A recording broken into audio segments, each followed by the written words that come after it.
ಮಾನವ ಹಕ್ಕುಗಳ ಹೋರಾಟ ಸಮಿತಿಯಿಂದ ಇವತ್ತಿನ ಧರಣಿ ಸತ್ಯಾಗ್ರಹ ಬಂದಂತ ಎಲ್ಲರಿಗೂ ಕೂಡ ನಾನು ಸ್ವಾಗತ ಬಯಸ್ತೇನೆ. ಬಹಳ ಮುಖ್ಯವಾದಂತಹ ವಿಚಾರ ಏನಂದ್ರೆ,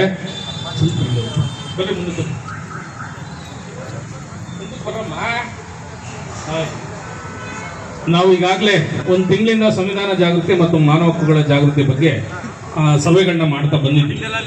ಭಾರತ ಸಂವಿಧಾನ ಅಂದ್ರೇನು, ಮಾನವ ಹಕ್ಕುಗಳು ಅಂದ್ರೇನು ಅಂತಕ್ಕಂಥದ್ದನ್ನ ಗ್ರಾಮ ಪಂಚಾಯತಿ ವ್ಯಾಪ್ತಿಯಲ್ಲಿ, ಈ ಗ್ರಾಮ ಪಂಚಾಯತಿ ಅಂದ್ರೇನು, ಈ ಸೊತ್ತು ಅಂದ್ರೇನು, ಖಾತೆ ಅಂದ್ರೇನು, ಸ್ಥಳೀಯ ಜನರಿಗೆ ಬಹಳಷ್ಟು ಜನರಿಗೆ ಸಂವಿಧಾನ ಅಂದ್ರೆ ಗೊಂದಲ ಇದೆ. ಸಂವಿಧಾನ ಅಂದ್ರೆ ಬೇರೆ ಏನೂ ಅಲ್ಲ, ನ್ಯಾಯಾಂಗ, ಕಾರ್ಯಾಂಗ, ಶಾಸಕಾಂಗ ಅಂತೇಳಿ. ಅದರಲ್ಲಿ ನಮಗೆ ಸ್ಥಳೀಯವಾಗಿ ಗ್ರಾಮ ಪಂಚಾಯತಿ, ನಗರಸಭೆ, ತಾಲೂಕು ಆಫೀಸು, ತಾಲೂಕ್ ಪಂಚಾಯತಿ, ಪೊಲೀಸ್ ಇಲಾಖೆ, ಈ ಇಲಾಖೆಗಳಲ್ಲಿ ಏನೇನು ಕೆಲಸ ನಡೆಯುತ್ತೆ ಅಂತಕ್ಕಂಥದ್ದನ್ನ ಜಾಗೃತಿ ಮೂಲಕ ಜನರಿಗೆ ತಿಳಿಸ್ಬೇಕು ಅನ್ನೋದು ನಮ್ಮ ಸಭೆಯಾಗಿದೆ.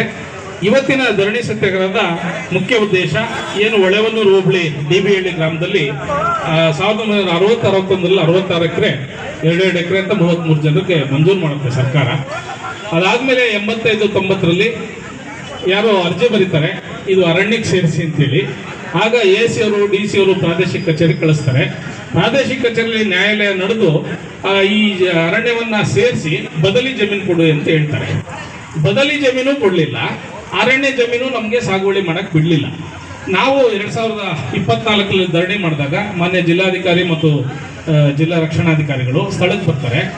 ನಮ್ದು ತಪ್ಪಾಗಿದೆ, ಆದರೆ ನಿಮಗೆ ಬದಲಿ ಜಮೀನು ಕೊಡ್ತೀವಿ ಅಂತ ಹೇಳಿದ್ರು. ಬದಲಿ ಜಮೀನು ಕೊಡದೇನೆ ನಾವು ಅಲ್ಲಿ ಉಳುಮೆ ಮಾಡ್ಬೇಕಾದ್ರೆ ಸುಳ್ಳು ಪ್ರಕರಣ ಹಾಕಿ ನಮ್ಮನ್ನ ಕೇಸ್ ದಾಖಲೆ ಮಾಡಿದ್ದಾರೆ. ನಮ್ಮ ಉದ್ದೇಶ ಇಷ್ಟೇ, RC ಕಚೇರಿ ಆದೇಶವನ್ನ ನಾನು ಸ್ವಾಗತ ಮಾಡ್ತೇನೆ. ಯಾಕಂದ್ರೆ ಒಂದು ನ್ಯಾಯಾಲಯ ಅವರು 2020ರಲ್ಲಿ ಅರಣ್ಯಕ್ಕೆ ಸೇರಿಸಿ ಅಂತ ಹೇಳಿದ್ರು ಕೂಡ 2016-17ರಲ್ಲಿ 20 ಎಕರೆನ ಈ ನಮ್ಮ ಕಂದಾಯ ಇಲಾಖೆ ಬೇರೆಯವರಿಗೆ ಪರಭಾರೆ ಮಾಡಿದೆ.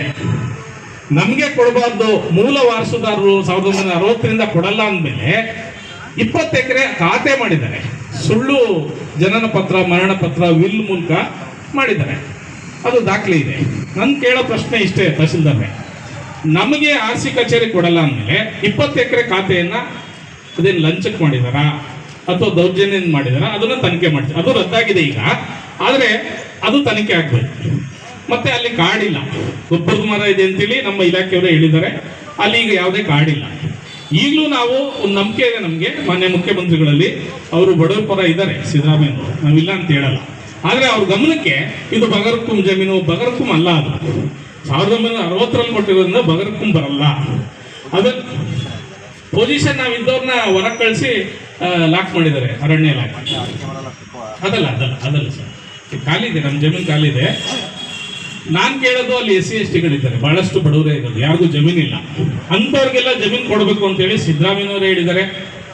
ಮತ್ತು ಅವ್ರನ್ನ ಯಾರನ್ನು ಹೊರಗಡೆ ಕಳಿಸ್ಬಾರ್ದು, 2 ಎಕರೆ 3 ಎಕರೆ ಇರೋನಂತ ಸರ್ಕಾರವೇ ಹೇಳಿದೆ.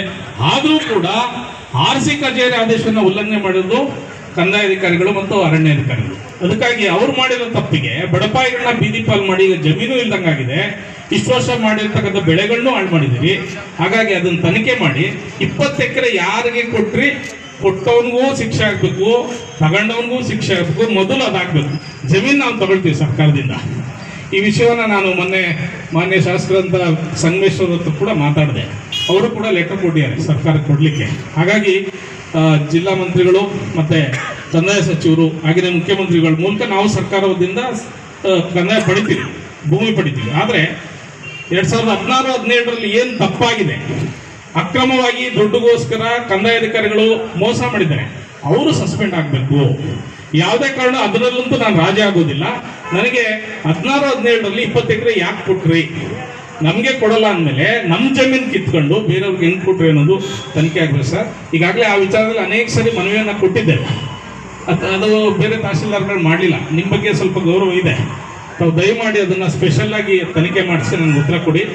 ಈ ಪ್ರಾದೇಶಿಕ ಕಚೇರಿಯಿಂದ ಆದೇಶ ಆಗಿತ್ತಲ್ಲ, ಅದಕ್ಕೆ ನಾವು ರಾತ್ರಿ ರೈಲಿನ ಮೂಲಕ ನಾಳೆ ಬೆಳಿಗ್ಗೆ ಕಚೇರಿ ಮುಂದೆ ಅಲ್ಲಿ ಬೆಂಗಳೂರಲ್ಲಿ ಧರಣಿ ಮಾಡ್ತೇವೆ. ಅದಾದ್ಮೇಲೆ ಮಾನವ ಹಕ್ಕು ಆಯೋಗದಲ್ಲಿ ಕೇಸ್ ಆಗಿದೆ, ಅಲ್ಲೂ ಕೂಡ ಮನವಿ ಕೊಡ್ತೇವೆ. ಆಮೇಲೆ ಮಾನ್ಯ ಮುಖ್ಯಮಂತ್ರಿಗಳನ್ನ ಭೇಟಿ ಮಾಡ್ತೇವೆ. ನಮ್ಮ ಶಾಸಕರಂತ ಸಂಗಮೇಶ್ವರ ಜೊತೆನೂ ಮಾತಾಡಿದ್ದೀನಿ. ಅವ್ರ ಮುಖ್ಯನೇ ನಾನು ಮುಖ್ಯಮಂತ್ರಿಗಳನ್ನ ಭೇಟಿ ಮಾಡ್ತೀನಿ ಅನ್ನೋ ಮಾತನ್ನು ಹೇಳ್ತಾ ಇವತ್ತಿನ ಸಭೆಗೆ ಬಹಳಷ್ಟು ಕೋರ್ಟ್ ಡೈರೆಕ್ಷನ್ ಇದೆ ಅಂತಿದ್ದರಿಗೆ ತೆರವುಗೊಳಿಸಿದೆ. ಇನ್ನೊಂದು ವಿಷಯ, ಮೊನ್ನೆ AC-ಯಿಂದ ನಿಮ್ಮೊಂದು ಅರ್ಜಿ ಬಂದಿದೆ. ನಮ್ಮದಲ್ಲಿ 21 ನ್ಯಾಯಾಲಯ ಇದೆ, ಹೌದು. ನೀವು ಯಾರಿಗೂ ಅರ್ಜಿ ಕಳಿಸಿಲ್ಲ. ಅಲ್ಲೇನಿದೆ ಅಂದರೆ ತಹಸೀಲ್ದಾರ್ ಮೂಲಕ ಎಲ್ರಿಗೂ ಸಂಬಂಧಪಟ್ಟ ನೋಟಿಸ್ ಕೊಡಿ ಅಂತ ಇದೆ. ಅರ್ಜಿ ಕೆಲವರು ಮಾತ್ರ ಬಂದಿದೆ, ಆದರೆ ಉಳಿದಂಥ ನಿಜವಾದ ರೈತರು ಬಂದಿಲ್ಲ. ಅದು ಯಾಕೆ RIVA ಮುಚ್ಚಿಟ್ಟು ನನಗೆ ಗೊತ್ತಿಲ್ಲ. ಈಗ 21 ನ್ಯಾಯಾಲಯ ಇದೆ ಸರ್ ಇದೇ ವಿಚಾರ. ಈಗ ನಮ್ಗೆ ಅರ್ಜಿನೇ ಬಂದಿಲ್ಲ ಅಂದಮೇಲೆ ನಾವೇನು ನ್ಯಾಯಾಲಯಕ್ಕೆ ಹೋಗೋದು? ಈ ಕೂಡಲೇ ನನಗೆ ಒಳ್ಳೆ ಸಾಹೇಬ್ ಇದ್ದಾರೆ. ಇವತ್ತೇ ಈ ಕೂಡಲೇ ಈ 2066 ವಿಚಾರವಾಗಿ ನಾನು ಕೂಲಂಕುಷ ಪರಿಶೀಲನೆ ಮಾಡಿ ಅವರಿಗೆ ನೋಟಿಸ್ ಇಶ್ಯೂ ಮಾಡಿ ಒಳ್ಳೆ ತಹಸೀಲ್ದಾರ್ ಇದ್ದಾರೆ. ನಂತರ ಇದನ್ನ ಸಂಬಂಧಪಟ್ಟ ಎಲ್ಲ ಕಚೇರಿಗಳಿಗೆ ಕಳಿಸ್ಕೊಡ್ತೀನಿ. ಹಾಗೂ ಇಲ್ಲಿ ನೊಂದ ರೈತರ ಅವರಿಗೆ ನ್ಯಾಯ ಕೊಡಿಸೋಕ್ಕೆ ನಮ್ಮ ಗೌರ್ಮೆಂಟ್ ಕೂಡ ಮಾಡ್ತೀವಿ. ಮಾಡ್ತಾರೆ. ತಹಸೀಲ್ದಾರ್ AC ಅವ್ರದ್ದು ನೋಟಿಸು ವಾರಸದವ್ರು ಯಾರಿದ್ದಾರೆ ಅವ್ರ ಮೂಲ ಈಗ ಬೇಕು ಸರ್. ನಾವು ಇಲ್ಲಿ ಕೂತ್ಕೊಂಡಿರ್ತೀನಿ, ದಯವಿಟ್ಟು ಕೊಡಿ. ಮಾನ್ಯ DK ಮೋಹನ್ ಅವರು ಮಾತನಾಡಬೇಕಾಗಿದೆ ಅಂತ.